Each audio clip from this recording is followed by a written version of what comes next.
کہ حضرت ابراہیم علیہ السلام ان ساری آزمائشوں میں 100% کامیاب ہوئے۔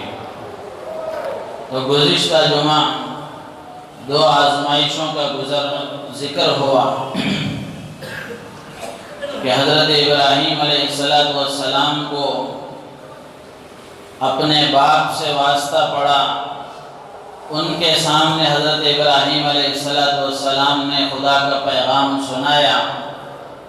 باپ نے بجائے اس کو تسلیم کرنے اور ماننے کے ٹھکرا کر حضرت ابراہیم علیہ السلام کو دھمکی دی اور گھر سے نکال دیا۔ وہاں سے نکل کر حضرت ابراہیم علیہ السلام نے قوم کے سامنے دعوت توحید کو پیش کیا، تو قوم نے بھی ٹھکرا دیا اور ماننے سے انکار کر دیا۔ بجائے قوم اس کو تسلیم کرتی اور مانتی، حضرت ابراہیم علیہ السلام کے جان کی دشمن ہو گئی۔ حضرت ابراہیم علیہ السلام کو ختم کرنے کے منصوبے بنانے لگی۔ ابھی یہ قوم سے ٹکراؤ ہو ہی رہا تھا کہ اس واقعے کی خبر اس وقت کے بادشاہ تک بھی پہنچ گئی۔ بادشاہ کو بھی اس کی اطلاع ہو گئی۔ اس وقت میں عراق کے بادشاہ کا لقب نمرود ہوتا تھا۔ بادشاہ کو جب اس کا پتہ چلا کہ کوئی آدمی توحید کی دعوت دے رہا ہے، خدا کی وحدانیت کا پیغام سنا رہا ہے، تو بادشاہ کو اپنی کرسی کا مسئلہ پیش آیا۔ بادشاہ کو خیال ہوا کہ اگر یہ دعوت چل گئی اور لوگوں نے توحید کی دعوت کو قبول کر لیا تو میری ربوبیت اور الوہیت خطرے میں پڑ جائے گی۔ اس لیے کہ اس وقت بادشاہ صرف قوم کا بادشاہ نہیں ہوتا تھا، بلکہ وہ اپنے خیال میں قوم کا خدا اور مالک اپنے آپ کو وہ جانتا تھا، اور قوم بھی دیگر دیوتاؤں کی طرح اپنے بادشاہ کو بھی پوجتی تھی اور اس کا ادب و احترام کرتی تھی۔ تو بادشاہ کو اپنی الوہیت اور ربوبیت خطرے میں نظر آئی، تو بادشاہ نے کہا کہ ابراہیم کو تم میرے حوالے کر دو۔ پھر بادشاہ نے حکم جاری کیا کہ ابراہیم کو دربار میں پیش کیا جائے۔ چنانچہ حضرت ابراہیم علیہ السلام نمرود کے دربار میں پیش کیے گئے، تو نمرود نے حضرت ابراہیم علیہ السلام سے کہا کہ کیا تو مجھے اپنا خالق اور خدا نہیں تسلیم کرتا؟ تو حضرت ابراہیم علیہ السلام نے کہا کہ میں تو اس پروردگار کو اپنا خدا تسلیم کرتا ہوں جو میرا بھی خالق ہے اور تیرا بھی خالق ہے، اور پوری کائنات اور کائنات کی ساری چیزوں کا خالق ہے۔ تو نمرود کہنے لگا کہ تو اپنے خدا کا کوئی ایسا وصف بیان کر جو میرے اندر نہ ہو، تیرے خدا کے اندر کوئی ایسی قدرت ہو تو بیان کر جس کی طاقت میرے اندر نہ ہو۔ تو حضرت ابراہیم علیہ السلام نے کہا کہ میرا خدا وہ ہے جو موت و حیات کا مالک ہے، موت و حیات اس کے قبضہ قدرت میں ہے، وہ جس کو چاہتا ہے مارتا ہے اور جس کو چاہتا ہے جلاتا ہے۔ نمرود نے کہا یہ طاقت تو میرے اندر بھی ہے۔ چنانچہ اس نے ایک بے قصور آدمی کو بلا کر جلاد کو حکم دیا کہ اس کی گردن اڑا دو، اس کو قتل کر دیا گیا۔ جلاد نے کہا کہ دیکھو موت کی قدرت اور موت کی طاقت تو میرے اندر بھی ہے، یہ بے قصور تھا، اس کا کوئی گناہ اور اس کا کوئی جرم نہیں تھا، میں نے اس کو موت کے گھاٹ اتار دیا اور اس کو قتل کر دیا۔ اور ایک ایسے آدمی کو جس پر قتل کی سزا کا حکم جاری ہو چکا تھا، اس کو بلا کر کہا کہ اس کو رہائی دے دو اور اس کو رہا کر دو، ہم نے اس کی جان بخش دی ہے۔ حضرت ابراہیم علیہ السلام سے کہنے لگا کہ دیکھو اس پر موت کا حکم جاری ہو چکا تھا، لیکن میں نے اس کی جان کو بخش دیا، اور اس کو رہا کر دیا۔ تو حضرت ابراہیم علیہ السلام سمجھ گئے کہ نمرود موت و حیات کی حقیقت سے ناواقف ہے، یا واقف ہونے کے باوجود وہ لوگوں کو غلط فہمی میں مبتلا کرنا چاہتا ہے۔ اگر موت و حیات کی حقیقت سمجھانے کی بحث میں پڑھوں گا تو لوگ حقیقت نہیں سمجھیں گے، اور جس مقصد کے لیے میں نے یہ دلیل اس کے سامنے پیش کی ہے تاکہ خدا کی قدرت سمجھ میں آئے، خدا کی طاقت سمجھ میں آئے، لوگ اس کو سمجھنے کے بجائے نمرود کی غلط فہمی میں آ کر کہیں معاملہ الٹا نہ ہو جائے، حضرت ابراہیم علیہ السلام نے دوسری دلیل پیش کی۔ نمرود نے پھر پوچھا کہ اس کے علاوہ کوئی اور طاقت ہو تو بتاؤ، تو حضرت ابراہیم علیہ السلام نے ایسی دلیل پیش کی کہ اب نمرود سے جواب نہیں بن پڑا۔ حضرت ابراہیم علیہ السلام کہنے لگے کہ میں اس خدا کو مانتا ہوں جو خدا روزانہ سورج کو مشرق سے نکالتا ہے اور مغرب میں ڈبوتا ہے۔ تو اب نمرود لاجواب ہو گیا۔ ظاہر سی بات ہے کہ سورج کو نکالنا، سورج کا طلوع کرنا اور سورج کا غروب کرنا یہ کسی بشری طاقت میں نہیں ہے، یہ بشری طاقت سے باہر ہے، کسی انسان کے اختیار میں نہیں ہے۔ نمرود سمجھ گیا کہ یہ کام تو مجھ سے نہیں ہو سکتا۔ اب وہ اپنی شرمندگی کو چھپانے کے لیے غصے میں آ کر حضرت ابراہیم علیہ السلام کو جلا دینے کا حکم نافذ کر دیا۔ جاہل قوموں کا یہ پہلے سے پیشہ اور شیوا رہا ہے کہ جب وہ دلیل کے میدان میں شکست کھا جاتے ہیں، دلیل کے میدان میں ہار جاتے ہیں، اپنے زور بازو سے سامنے والے کو جھکانے کی کوشش کرتے ہیں، اپنے عہدے کے زور سے اس کو جھکانے کی کوشش کرتے ہیں۔ جب دلیل کے میدان میں ہار جاتے ہیں تو حضرت ابراہیم علیہ السلام کے سلسلے میں نمرود نے حکم دے دیا کہ ان کو جلا دیا جائے۔ ان کی سزا کے لیے ایک جگہ مقرر کی گئی اور کئی دنوں اور کئی مہینوں تک آگ دہکائی گئی۔ اس کے بعد جب لوگوں کو یقین ہو گیا کہ اب حضرت ابراہیم اس میں پڑیں گے تو بچ نہیں سکیں گے، تو پھر حضرت ابراہیم علیہ السلام کو اس میں ڈالا گیا۔ تو ظاہر سی بات ہے یہ حق گو انسان تھے اور وقت کے پیغمبر تھے، اللہ کے نبی تھے۔ جب حضرت ابراہیم علیہ السلام کو آگ میں ڈالا گیا، اللہ تبارک و تعالی نے آگ کو حکم دیا، یا نار کونی بردا و سلام علی ابراہیم، اے آگ ابراہیم کے لیے تو ٹھنڈی اور سلامتی والی ہو جا۔ چنانچہ حضرت ابراہیم علیہ السلام آگ میں پورے اطمینان کے ساتھ ہیں اور یہ خوش ہو گئے کہ ہم نے ابراہیم کو جلا دیا۔ تو میرے عزیز و دوست و بزرگوں، یہ تیسرا امتحان تھا حضرت ابراہیم علیہ السلام کے لیے، یہ تیسری آزمائش تھی حضرت ابراہیم علیہ السلام کی۔ لیکن حضرت ابراہیم علیہ السلام نے وقت کے بادشاہ سے بھی ٹکر لے لی اور وقت کے بادشاہ کے سامنے بھی خدا کا پیغام سنایا، لیکن اپنی پیشانی کو اس کے سامنے نہیں جھکایا، خدا کے پیغام کو سنانے سے پیچھے نہیں رہے۔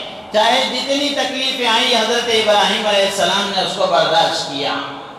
حضرت ابراہیم علیہ السلام کو آگ میں ڈالا گیا تو آگ کا خالق بھی اللہ ہے۔ ایمان والا ہونے کی حیثیت سے ہر آدمی کا یہ یقین ہونا چاہیے اور ہوتا ہے کہ ساری چیزیں خدا کے حکم کے تابع ہوتی ہیں، چاہے وہ آگ ہو یا پانی ہو، پہاڑ ہو یا درخت ہو، دنیا کی کوئی چیز بھی اللہ کے حکم کے خلاف ورزی نہیں کر سکتی۔ سب چیزوں پر خدا کا حکم چلتا ہے اور ساری چیزیں خدا کا حکم مانتی ہیں۔ اور اللہ تبارک و تعالی نے حضرت ابراہیم علیہ السلام کے لیے اس آگ کو حکم دیا کہ شکل باقی رہے، تاثیر کو اللہ نے بدل دیا۔ آگ کی صورت باقی تھی لیکن آگ کی جو حقیقت جلانے کی اس کے اندر جو صفت تھی، اللہ تبارک و تعالی نے اس تاثیر کو ختم کر دیا۔ اگرچہ آگ کی صورت باقی ہے لیکن حضرت ابراہیم علیہ السلام کے لیے وہ گل و گلزار ہو گئی اور اللہ نے اس کو ٹھنڈی اور سلامتی والی بنا دیا۔ تو میرے عزیز و دوست بزرگوں، جب بندہ خدا کا فرمانبردار ہوتا ہے، خدا کے احکامات کو مان کر زندگی گزارتا ہے اور خدا کے حکموں کے مطابق زندگی گزارنے میں کوئی دشواری اس کو پیش آتی ہے، کسی مشکل کا سامنا اس کو کرنا پڑتا ہے، اللہ تبارک و تعالیٰ اس کا ساتھ دیتے ہیں، اللہ تبارک و تعالیٰ اس کی مدد و نصرت فرماتے ہیں۔ کبھی جو مشکل آتی ہے اس مشکل ہی کو ختم کر دیتے ہیں، کبھی اللہ تبارک و تعالیٰ اس تکلیف دہ چیز کی صورت کو باقی رکھ کر اس کی حقیقت کو بدل دیتے ہیں، اس کے اندر کی تاثیر کو بدل دیتے ہیں۔ جیسے حضرت ابراہیم علیہ السلام کے لیے آگ کی صورت کو تو اللہ نے باقی رکھا، لیکن اس کے اندر کی تاثیر کو اللہ نے ختم فرما دیا۔ تو میرے عزیز و دوست بزرگوں، یہ تیسرا امتحان تھا حضرت ابراہیم علیہ السلام کا۔ حضرت ابراہیم علیہ السلام اس میں بھی کامیاب ہو گئے۔ چوتھا امتحان حضرت ابراہیم علیہ السلام کا یہ ہوا کہ جب حضرت ابراہیم علیہ السلام نے دیکھا کہ پوری فضا ناموافق ہے، قوم بھی مخالف ہے، باپ بھی مخالف ہے، وقت کا بادشاہ بھی جان کا دشمن بنا ہوا ہے، تو حضرت ابراہیم علیہ السلام نے ہجرت کرنے کا ارادہ فرما لیا، ترک وطن کرنے کا ارادہ فرما لیا کہ اب یہاں سے کسی ایسے گاؤں کو چلے جانا چاہیے جہاں خدا کا پیغام میں اطمینان سے سنا سکوں اور لوگ خدا کے پیغام کو سن کر اس پر عمل کرنے والے بنیں، جو خدا کے پیغام کو سن سکیں، ایسے گاؤں اور ایسی بستی کو مجھے چلے جانا چاہیے۔ میرے عزیز و دوست بزرگوں، وطن کو ترک کرنا اور وطن کو چھوڑ کر چلا جانا یہ کوئی معمولی بات نہیں ہے۔ وطن کی محبت انسان کی فطرت میں داخل ہے۔ رسول اللہ صلی اللہ علیہ وسلم جب ہجرت کر کے مکے سے مدینہ تشریف لے جانے لگے تو مکے سے خطاب کر کے رسول اللہ صلی اللہ علیہ وسلم نے فرمایا کہ اے مکہ، تو کیسی بہترین زمین ہے، اگر میری قوم مجھے یہاں سے نہ نکالتی تو میں تجھے کبھی نہ چھوڑتا۔ تو وطن کی محبت انسان کی فطرت میں داخل ہے، اور اگر وہ شریعت کے دائرے میں ہو تو منع بھی نہیں ہے۔ حضرت بلال حبشی رضی اللہ تعالیٰ عنہ کے بارے میں آتا ہے کہ حضرت بلال جب ہجرت کر کے مدینہ تشریف لے گئے تو مکہ مکرمہ میں چونکہ ایک لمبا عرصہ گزرا تھا، لمبا قیام تھا، حضرت بلال حبشی رضی اللہ تعالیٰ عنہ مدینہ منورہ ہجرت کرنے کے بعد بھی ان کی سوانح حیات میں اور ان کی سیرت میں لکھا ہے کہ آپ مکے کے پہاڑوں کو یاد کر کر کے ان کے سلسلے میں اشعار کہا کرتے تھے، کبھی مکے کی گلیوں کا تذکرہ کرتے ہیں، کبھی مکے کے پہاڑوں کا تذکرہ کرتے ہیں۔ تو حضرت بلال حبشی رضی اللہ تعالیٰ عنہ کے بارے میں سب جانتے ہیں کہ مکے میں آپ پر کیسا ظلم ڈھایا گیا اور کیسے ستایا گیا، آپ کو کیسی تکلیفیں دی گئی آپ کو، لیکن اس کے باوجود بھی اس مٹی سے محبت تھی۔ حضرت بلال جب مدینہ تک تشریف لے گئے ہجرت کر کے، وہاں بھی آپ کو مکہ یاد آ رہا تھا۔ تو وطن کو چھوڑ کر ہجرت کر جانا، دوسرے گاؤں منتقل ہو جانا، یہ کوئی معمولی بات نہیں ہے۔ حضرت ابراہیم علیہ السلام نے وطن کی محبت پر خدا کی محبت کو ترجیح دی، وطن کی محبت پر خدا کے حکم کو ترجیح دی، وطن کی محبت پر خدا کے پیغام کو پہنچانے کو ترجیح دی۔ چنانچہ حضرت ابراہیم علیہ السلام وہاں سے ہجرت کر کے چلے، راستے میں فلسطین آیا، فلسطین میں رکے، پھر وہاں سے بھی آگے نکلے، نابلس تک پہنچے، پھر وہاں سے مصر گئے۔ درمیان میں ایک واقعہ پیش آیا کہ ایک بادشاہ نے آپ کی بیوی حضرت سارہ کو پکڑ لیا، پھر خدا کا عتاب ہوا، خدا کے عذاب میں وہ مبتلا ہوا۔ اس کی تفصیل لمبی ہے، میں مختصر عرض کر کے بات آگے بڑھاتا چلوں۔ حضرت سارہ کو جب اس نے پکڑ لیا، پھر اس خدا کا عتاب اس پر ہوا، خدا کا قہر اس پر نازل ہوا۔ بالآخر اس نے توبہ کر کے حضرت سارہ کو چھوڑ دیا اور حضرت سارہ کو اعزاز کے ساتھ اپنی ایک باندی ہاجرہ کو بھی اس نے دے دیا۔ حضرت ابراہیم علیہ السلام وہاں سے نکل کر مصر آ گئے۔ تو میرے عزیز و دوست و بزرگوں، وطن کی محبت کو بھی حضرت ابراہیم علیہ السلام نے قربان کر دیا۔ اللہ نے باپ کی محبت میں آزمایا اور ان کی محبت میں آزمایا، اور بادشاہ کے تعلق کے سلسلے میں بھی اللہ نے آزمایا، اور وطن کی محبت کے سلسلے میں بھی آزمایا۔ حضرت ابراہیم علیہ السلام ان ساری آزمائشوں میں پورے طریقے سے کامیاب ہو گئے۔ پھر اس کے بعد چوتھا امتحان، پانچواں امتحان حضرت ابراہیم علیہ السلام کا یہ ہوا کہ آپ کی عمر کا ایک عرصہ گزر چکا تھا لیکن اولاد نہیں ہوئی تھی، اولاد سے محروم تھے، تمنائیں بہت تھی، آرزویں بہت تھی اور دعائیں بہت مانگتے تھے۔ بالآخر اللہ تبارک و تعالیٰ نے 87 سال میں، 80 پر 7 سال میں اللہ تبارک و تعالیٰ نے حضرت حاجرہ کے بطن سے اسماعیل کو پیدا فرمایا۔ حضرت اسماعیل علیہ السلام پیدا ہوئے۔ جب حضرت اسماعیل پیدا ہوئے، حضرت سارہ دیکھنے لگی اور تعجب اور حیران سے، افسوس کی نگاہوں سے کہ حاجرہ کا گود تو بھر گیا، میرا گود خالی ہے۔ پھر حضرت ابراہیم علیہ السلام کو جب اللہ نے دیکھا کہ اتنی عمر کے بعد بیٹا ہوا ہے، ظاہر سی بات ہے کتنی محبتیں اس سے متعلق ہوں گی، کتنا تعلق اس بچے سے ہوگا اور کتنی محبت ہوگی۔ اللہ تبارک و تعالیٰ نے یہاں اولاد کی محبت کے سلسلے میں بھی آزمایا۔ اللہ نے حکم دیا کہ اپنے اس چھوٹے سے شیرخوار بچے کو اور اپنی بیوی حاجرہ کو لے جا کر بے آب و گیاہ مکے کی وادی میں چھوڑ کر آؤ۔ حضرت ابراہیم علیہ السلام نے ذرا برابر بھی تأمل نہیں کیا اور ذرا برابر بھی نہیں سوچا کہ میں اپنے اس اکلوتے بیٹے کو کس طرح چھوڑ کے آؤں گا۔ اللہ کا حکم ہوا، حضرت ابراہیم علیہ السلام حاجرہ اور اسماعیل علیہ السلام کو لے کر کے نکلے اور لے جا کر اس مکے کی وادی میں جہاں کعبۃ اللہ ہے، وہاں ایک درخت تھا، وہاں لے جا کر حضرت ابراہیم علیہ السلام نے حضرت حاجرہ اور حضرت اسماعیل کو چھوڑ دیا۔ وہاں نہ کوئی آدمی ہے، نہ آدم زاد ہے، زندگی کے گزر بسر کا کوئی انتظام نہیں، کوئی سامان نہیں اور کوئی انسان کی چلت پھرت نہیں۔ بے آب و گیاہ میدان ہے، پانی کا کوئی خطرہ نہیں ہے، کھانے کا کوئی دانہ نہیں ہے۔ ایسی جگہ پر حضرت ابراہیم علیہ السلام نے حضرت حاجرہ اور حضرت اسماعیل کو اللہ کے حکم سے لے جا کر وہاں چھوڑ دیا۔ جب چھوڑ کر واپس آنے لگے، پلٹ کر بھی نہیں دیکھا، منہ بھی نہیں پھیرا، سیدھے چلنے لگے۔ حاجرہ پیچھے سے دوڑتی ہوئی آئیں اور پوچھا کہ ابراہیم تم ہمیں یہاں چھوڑ کر کہاں جا رہے ہو؟ حضرت ابراہیم علیہ السلام نے کوئی جواب نہیں دیا۔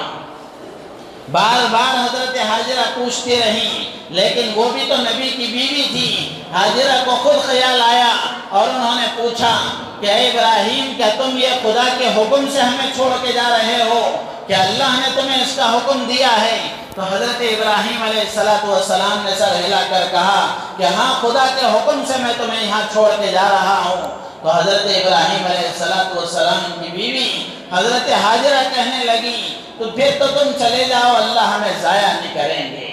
میرے عزیز و دوست بزرگوں، تصور کرنے کی بات ہے، ظاہر میں کوئی اسباب نہیں ہے، زندگی کا کوئی سامان نہیں ہے، کوئی غمخوار نہیں ہے، کوئی حمایتی نہیں ہے، کوئی دوست نہیں ہے، ادھر نظر دوڑائیں تو نہیں ہے، ادھر نظر دوڑائیں تو نہیں ہے، لیکن حضرت حاجرہ کا ایمان مضبوط تھا۔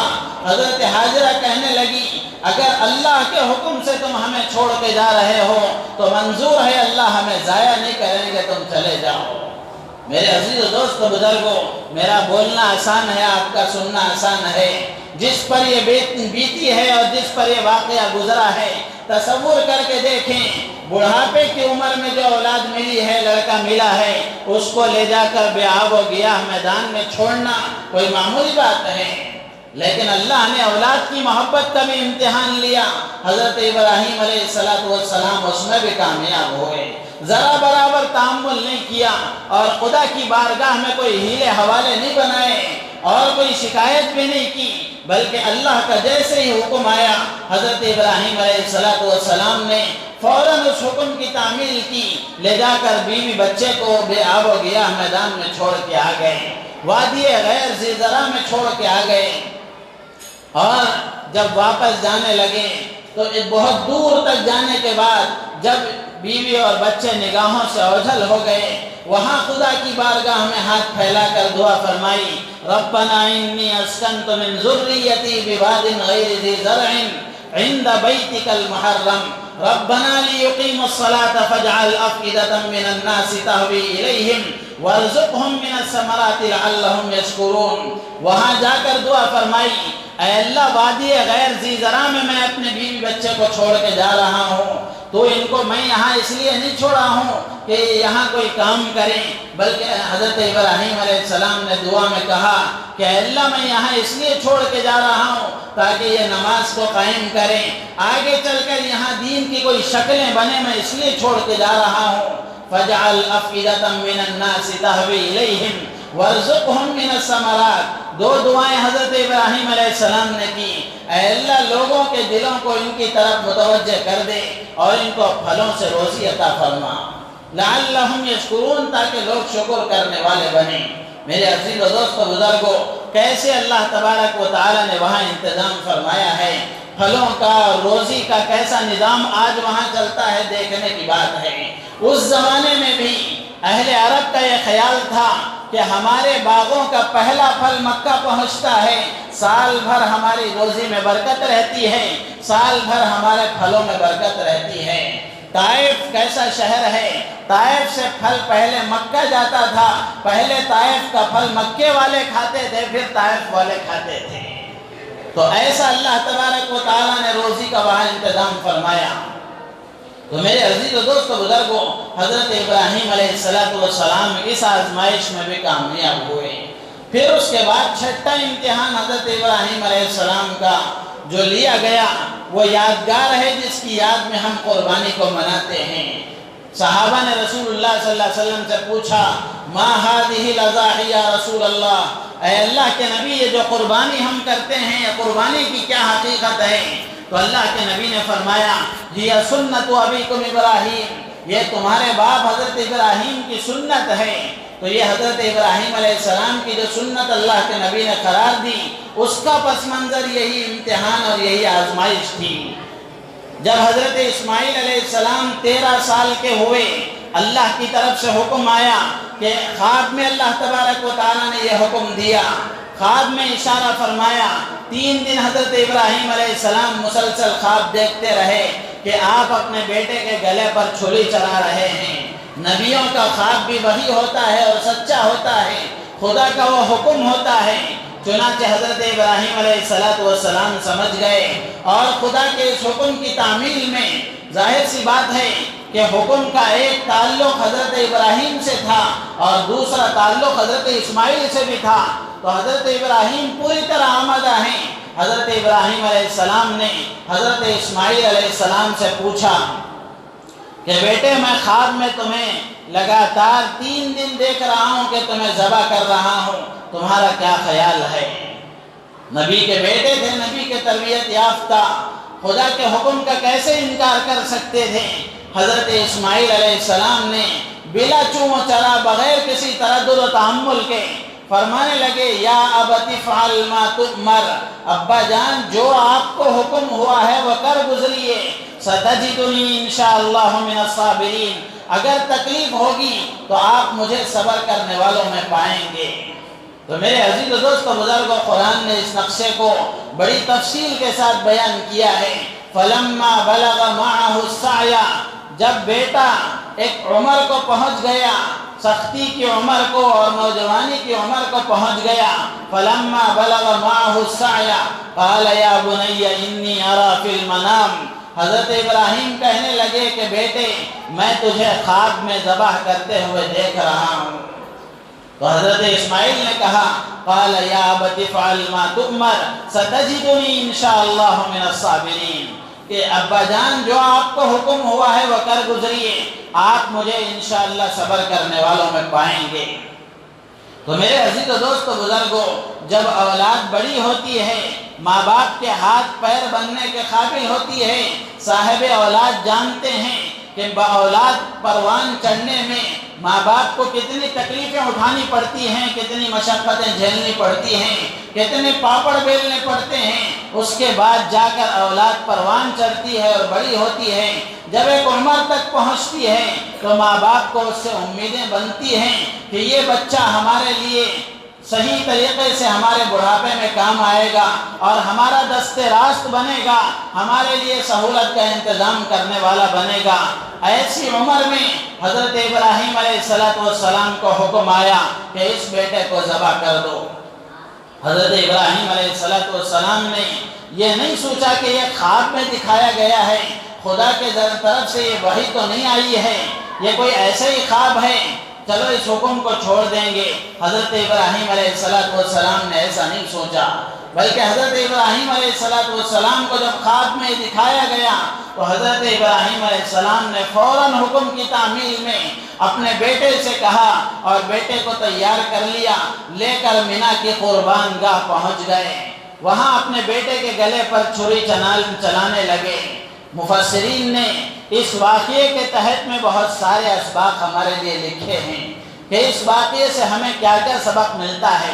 واقعہ سب جانتے ہیں، لیکن واقعے سے ہمیں جو سبق ملتا ہے اس کو سمجھنا چاہیے اور اس کو اپنی زندگی میں اتارنے کی کوشش کرنا چاہیے۔ مفسرین لکھتے ہیں کہ حضرت ابراہیم علیہ السلام نے حضرت اسماعیل علیہ السلام سے جو پوچھا تھا کہ بیٹے میں تمہیں خواب میں ذبح کرتے ہوئے دیکھ رہا ہوں، تمہارا کیا خیال ہے؟ تو یہ پوچھنے کا مطلب یہ نہیں تھا کہ بیٹے کا خیال ہوگا تو ذبح کریں گے، بیٹا اگر مان لے گا تو حکم کی تعمیل کریں گے، بیٹا اگر تیار نہیں ہوگا تو خدا کے اس حکم میں پس و پیش ہو جائیں گے، یہ مطلب نہیں تھا۔ بلکہ حضرت ابراہیم علیہ السلام نے حضرت اسماعیل سے جو پوچھا تھا وہ اس لیے پوچھا تھا تاکہ بیٹے کو بھی اجر میں شریک کر لیں، تاکہ قیامت تک آنے والے انسانوں کو پتہ چل جائے کہ بیٹوں کی تربیت ہو تو کیسی ہو، بیٹا بھی خدا کے حکم کو پورا کرنے میں باپ کے ساتھ کتنا معاون و مددگار ہے، بیٹا بھی اجر میں شریک ہو جائے۔ حضرت ابراہیم علیہ السلام نے اس لیے ان سے پوچھا تھا، اور حضرت اسماعیل علیہ السلام نے جو جواب دیا تھا ستجدنی انشاءاللہ من الصابرین، کہ ابا جان اگر تکلیف ہوگی حکم کی تعمیل میں اس کو برداشت کر لوں گا۔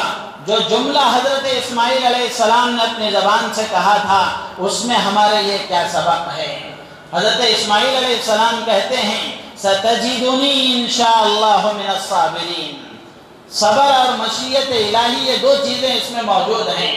حضرت اسماعیل علیہ السلام نے یہ نہیں کہا کہ تکلیف ہوگی تو میں صبر کر لوں گا، یہ نہیں کہا، بلکہ اس طرح کہا کہ اگر تکلیف ہوگی ستجدنی انشاءاللہ من الصابرین، کہ آپ مجھے انشاءاللہ صبر کرنے والا پائیں گے۔ خدا کی مشیت کے ساتھ انہوں نے صبر کو معلق کیا کہ میری کیا حیثیت ہے، تکلیف ہوگی تو خدا اپنے کرم سے مجھے صبر کی توفیق دیں گے۔ اسی لیے علماء نے لکھا ہے اپنے آپ پر چاہے جتنا اعتماد ہو، اپنے پاس چاہے جتنے اسباب ہوں کام کے پورا کرنے کے، لیکن زبان سے کبھی ایسے دعوے نہیں کرنا چاہیے جن سے تکبر ٹپکتا ہو، جن سے بڑائی کی بو باس آتی ہو، بلکہ اپنی ذات پر اعتماد کے باوجود خدا کی ذات پر بھروسے کا اظہار ہونا چاہیے۔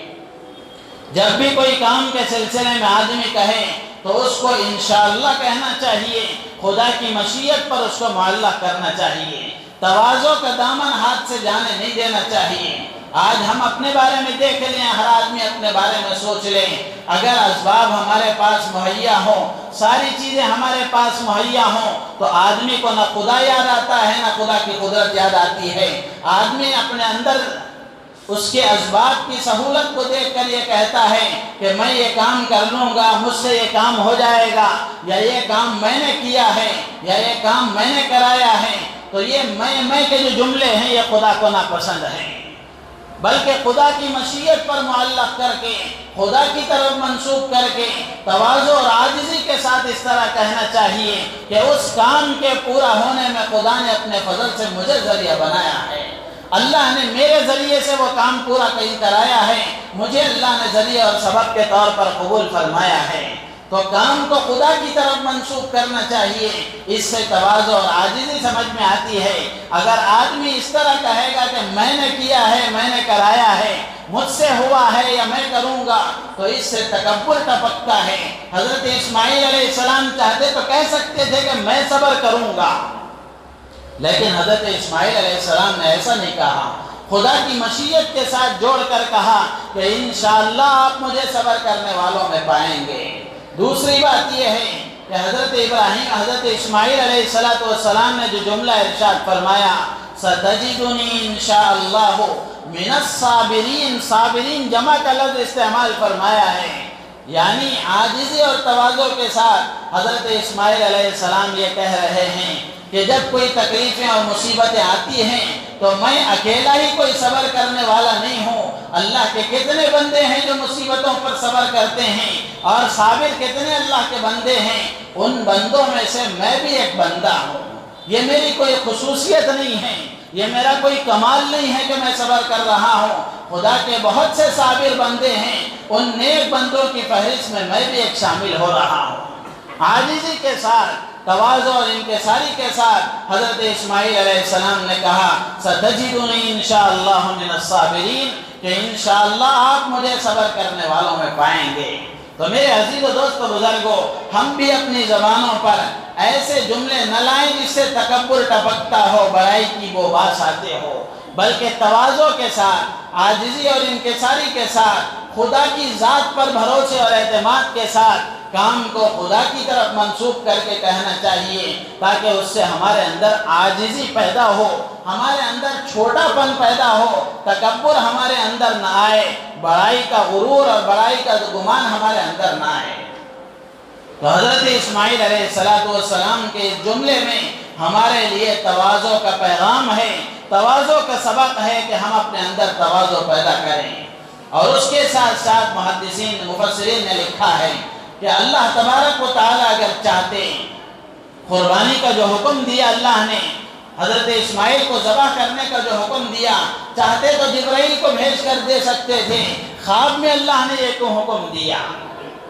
مفسرین لکھتے ہیں کہ اللہ تبارک و تعالیٰ نے خواب میں اس لیے حکم دیا تاکہ قیامت تک آنے والے انسانوں کو پتہ چلے کہ خدا کا حکم اگر اشارے کے ساتھ بھی دیا جائے تو اس میں بھی تأمل نہیں کرنا چاہیے، اس میں بھی آگے پیچھے نہیں ہونا چاہیے، بلکہ اشارہ بھی اگر خدا کے حکم کا ہو جائے تو اس حکم کی تعمیل میں اپنے آپ کو آگے بڑھانا چاہیے۔ حضرت ابراہیم علیہ السلام کو خواب میں حکم دیا گیا، اور وہ کوئی معمولی حکم نہیں تھا، بیٹے کو ذبح کرنے کا حکم تھا، اشارتاً کہا گیا، لیکن حضرت ابراہیم علیہ السلام نے اس کو بھی پورا کر دیا۔ تو یہ امتحانات حضرت ابراہیم علیہ السلام کے لیے گئے۔ اللہ فرماتے ہیں فَأَتَمَّهُنَّ، حضرت ابراہیم علیہ السلام ان سارے امتحانات میں 100% کامیاب ہو گئے۔ میرے عزیز و دوست و بزرگوں، حضرت ابراہیم علیہ السلام کو بیٹے کے ذبح کرنے کا حکم دیا گیا، لیکن بیٹے کو ذبح نہیں کیا گیا، دمبے کو ذبح کیا گیا۔ اگر چاہتے اللہ تبارک و تعالیٰ کی مشیت میں یہ بات پہلے ہی تھی، اللہ کے علم ازلی اور ابدی میں یہ بات پہلے تھی کہ اسماعیل کو ذبح کرانا مقصود نہیں ہے، ذبح تو دمبے ہی کو کرانا ہے۔ اللہ چاہتے تو پہلے ہی دمبے کے ذبح کرنے کا حکم دے دیتے۔ یہ ترتیب اللہ نے کیوں قائم فرمائی کہ پہلے اسماعیل کو ذبح کرنے کا حکم دیا، پھر اس کے بعد دمبے کو ذبح کیا گیا؟ مفسرین کہتے ہیں یہ اس لیے اگر اللہ کا حکم اولاد کو قربان کرنے کا بھی آ جائے تو بندے کو اس میں بھی تأمل نہیں کرنا چاہیے۔ خدا کے حکم کے آگے اولاد کی محبت کو قربان کر کے اولاد کو قربان کرنا بھی اگر پڑے تو اولاد کو بھی قربان کرنا چاہیے۔ میرے عزیز و دوست و بزرگوں، اس واقعے سے ہمیں یہ اسباق ملتے ہیں، ہم اپنی زندگیوں میں اللہ کے احکامات کو پورا کرنے میں دنیا کی محبت کو، بیوی بچوں کی محبت کو، ماحول کی محبت کو، اور قوم کی محبت کو، دوستوں کی محبت کو قربان کرنے کے عادی بنے۔ یہ جو بقرعید میں قربانی کرائی جاتی ہے، اس کا مقصد یہ نہیں ہے کہ صرف جانور کو ذبح کر کے خون بہا دیا جائے، یہ قربانی کی صورت ہے۔ قربانی کی حقیقت یہ ہے کہ بندوں کے اندر اللہ کے حکم کے آگے ساری چیزوں کو قربان کرنے کا مزاج بنے. یہ اصل حقیقت ہے قربانی کی، کہ جب بھی خدا کے حکم کے آگے کوئی چیز ٹکرائے، بندہ خدا کے حکم کے لیے ساری چیزوں کو قربان کرے. اللہ تبارک و تعالی یہ حقیقت پیدا کرنا چاہتے ہیں. تو میرے عزیز و دوستو بزرگوں، ہم اپنی زندگیوں کو ٹٹول کر کے دیکھیں کہ اولاد کی محبت میں کتنے اللہ کے حکم ضائع ہو جاتے ہیں. آج ہمیں اولاد کو قربان کرنا تو نہیں ہے، کم از کم ہم اولاد کی ناجائز اور حرام خواہشات کو تو قربان کریں. کتنے ماں باپ ایسے ہیں جو اولاد کی حرام خواہشات اور ناجائز خواہشات کو بھی اولاد کی محبت میں پورا کر دیتے ہیں. جبکہ حضرت ابراہیم علیہ السلام کے اس واقعے سے ہمیں یہ سبق ملتا ہے، اولاد کو ذبح کرنے کا بھی حکم ہو تو ذبح کرنا چاہیے. ہم کم از کم اولاد کی ناجائز خواہشات کو تو قربان کریں، اولاد کی ناجائز خواہشات کو تو قربان کریں، تاکہ اللہ کے حکم کو پورا کرنے میں اولاد ہماری رکاوٹ نہ بنے، اولاد کی محبت بھی رکاوٹ نہ بنے، بیوی کی بچوں کی محبت بھی رکاوٹ نہ بنے. تو میرے عزیز و دوست بزرگوں، اس واقعے سے ہمیں سبق ملتا ہے، اور حضرت ابراہیم علیہ السلام کی آزمائشوں سے ہمیں سبق ملتا ہے کہ ہمیں اللہ کے حکم کو پورا کرنے میں چاہے جیسی بھی آزمائش آ جائے، جیسے بھی مشکلات کا سامنا کرنا پڑے، اللہ کے حکم کو پورا کرنا چاہیے. ان مشکلات کو دیکھ کر خدا کے حکم کو چھوڑنے کی کوشش نہیں کرنا چاہیے، اس لیے کہ اگر ہم خدا کے حکم کو پورا کرنے کی کوشش کریں گے، اللہ تبارک و تعالی آنے والی رکاوٹوں کو اپنے قدرت سے دور کر دیں گے. اللہ تعالیٰ سے دعا ہے اللہ تبارک و تعالی ہم تمام کو اور پوری امت کو ان باتوں پر عمل کی توفیق عطا فرمائے، ہماری نیتوں میں اخلاص پیدا فرمائے. آمین. وآخر دعوانا الحمدللہ رب العالمین.